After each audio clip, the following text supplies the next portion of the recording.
Dear Esther, I have now driven the stretch of the M5 between Exeter and Bristol over 21 times.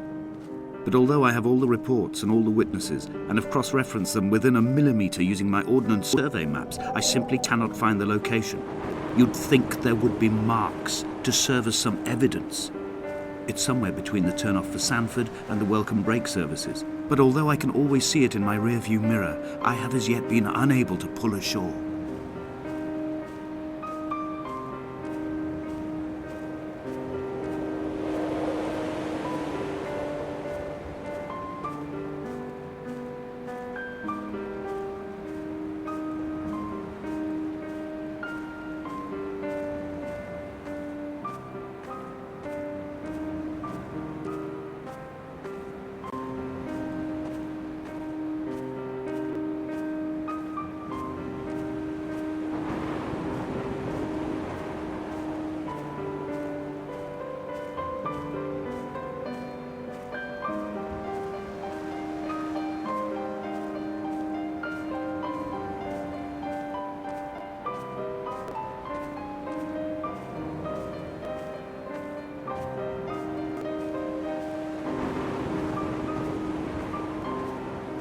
I've begun to wonder if Donnelly's voyage here was as prosaic as it was presented.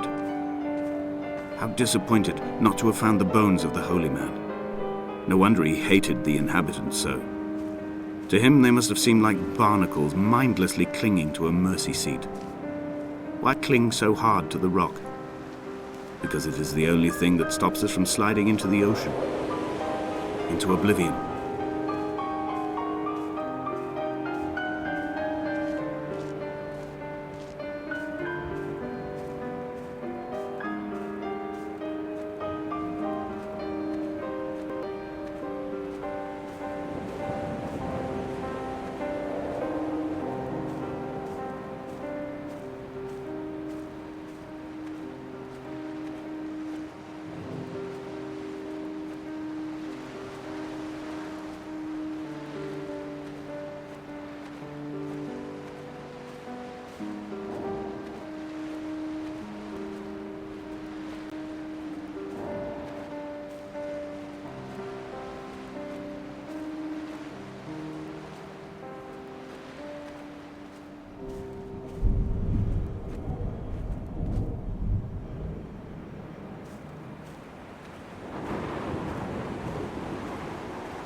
There must be a hole in the bottom of the boat. How else could new hermits have arrived?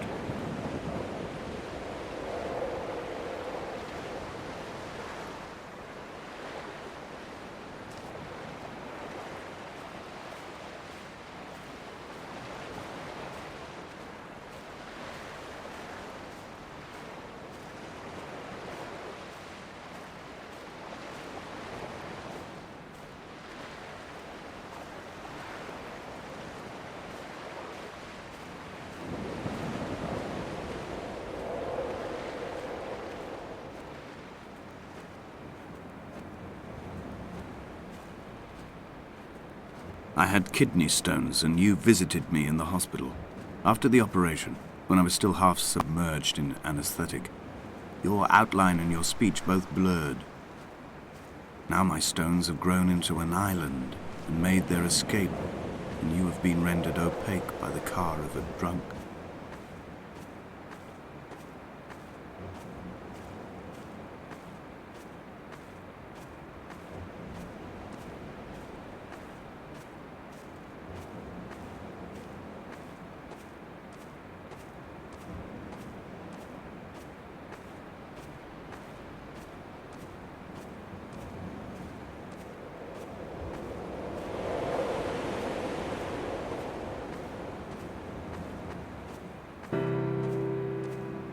I've begun to climb, away from the sea and towards the center. It is a straight line to the summit, where the evening begins to coil around the aerial and squeeze the signals into early silence. The bothy squats against the mount to avoid the gaze of the aerial. I too will creep under the island like an animal and approach it from the northern shore.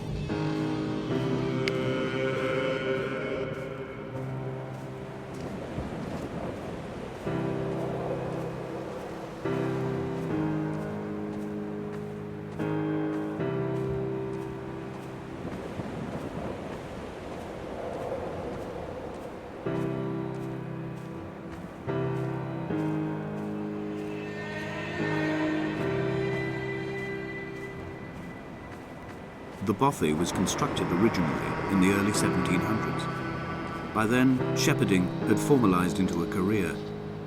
The first habitual shepherd was a man called Jakobsen, from a lineage of migratory Scandinavians. He was not considered a man of breeding by the mainlanders.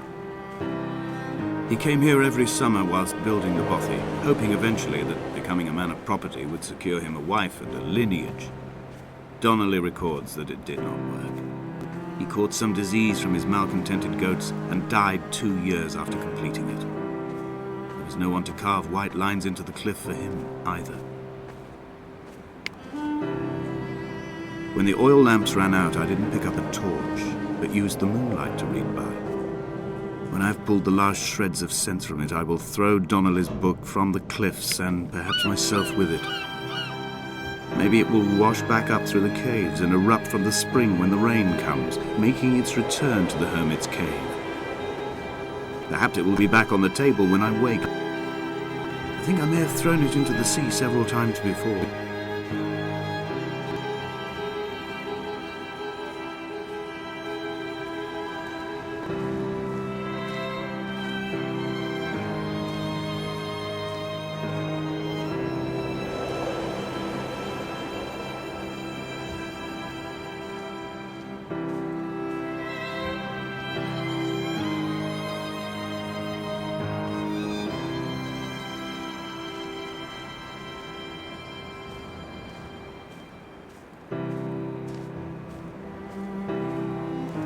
He left his body to the medical school and was duly opened out for a crowd of students 21 days after his passing. The report is included in my edition of his book. The syphilis had torn through his guts like a drunk driver, scrambling his organs like eggs on a plate. But enough definition remained for a cursory examination, and, as I suspected, they found clear evidence of kidney stones. He's likely to have spent the last years of his life in considerable pain. Perhaps this is the root of his laudanum habit. Although its use makes him an unreliable witness, I find myself increasingly drawn into his orbit. They found Jakobsen in early spring. The thaw had only just come. Even though he'd been dead nearly 7 months, his body had been frozen right down to the nerves and had not even begun to decompose. All around him, small flowers were reaching for the weak sun. The goats had adjusted happily to life without a shepherd and were grazing freely about the valley. Donnelly reports they hurled the body in fear and disgust down the shaft, but I cannot corroborate this story.